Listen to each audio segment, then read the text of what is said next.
कृषी क्षेत्रातील बातम्यांचा आढावा घेऊया।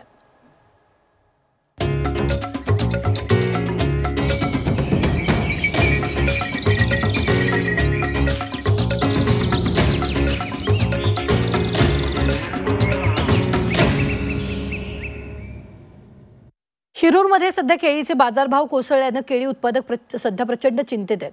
पिंपरी दुमाला येथील केळी उत्पादक दादाभाऊ चिखले या शेतकऱ्यांना आपल्या 2 एकर शेतात केळीची लागवड केली, मात्र सध्या केळीला प्रति किलो 3 ते 4 रुपये एवढा कवडीमोल बाजारभाव मिळतोय। त्यामुळे मेहनतीचा आणि औषध फवारणीचा खर्च निघत नसल्याने शेतकरी हतबल झाल्याचं पाहायला मिळत आहे। परभणीच्या पूर्णा तालुक्यात 12 एकरवरील ऊस जळाला, यामुळे 5 ते 6 शेतकऱ्यांचं मोठं आर्थिक नुकसान झालं। आग नेमकी कशामुळे याचं कारण अद्याप समजू शकले नाही। नुकसान भरपाई देण्याची मागणी शेतकऱ्यांनी सरकारकडे केली आहे। राज्यातील अतिवृष्टीग्रस्त आणि पूरग्रस्त शेतकऱ्यांच्या कर्ज वसुलीसाठी 1 वर्ष स्थगिती दिली, त्यामुळे अतिवृष्टीमुळे नुकसान झालेल्या शेतकऱ्यांना दिलासा मिळाला।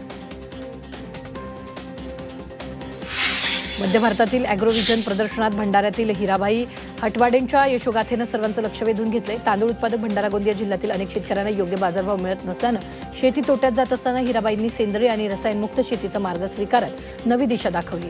स्थानिक शेतातून जगभर पोहोचलेत हे यश अनेक शेतकऱ्यांसाठी प्रेरणादायी ठरत असून हिराबाई हटवाडे या महिला सशक्तीकरणाचे आणि सेंद्रिय शेतीचं उत्तम उदाहरण बनलंय।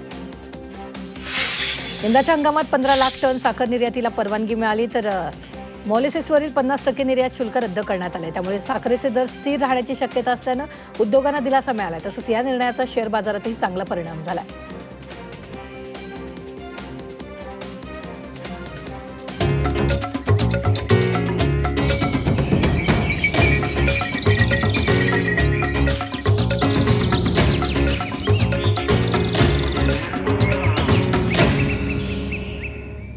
पीक पाणी powered by nature care fertilisers Prithvi rich poly phosphate.